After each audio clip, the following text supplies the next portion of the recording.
चंद्रपूर जिल्ह्यातील काही ग्रामपंचायतींमध्ये पोटनिवडणुकीचा कार्यक्रम जाहीर झाला असून त्यानुसार 28 एप्रिल मतदान व 29 एप्रिलला मतमोजणी होणार आहे.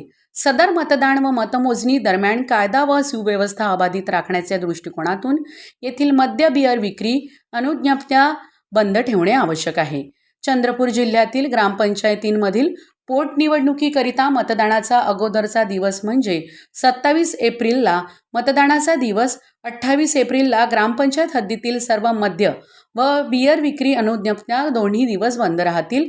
तर 29 एप्रिलला ज्या ठिकाणी मतमोजणी आहे त्या स्थानिक प्राधिकरणाच्या हद्दीतील सर्व मद्य व बियर विक्री अनुज्ञप्त्या मतमोजणी निकाल लागेपर्यंत बंद राहतील. सदर आदेशाचा व नियमातील तरतुदीचा जे अनुज्ञप्तीधारक भंग करतील त्यांच्या विरुद्ध कडक कारवाई करण्यात येईल याची त्यांनी नोंद घ्यावी, असे जिल्हाधिकारी वसुमना पंत यांच्या आदेशात नमूद आहे.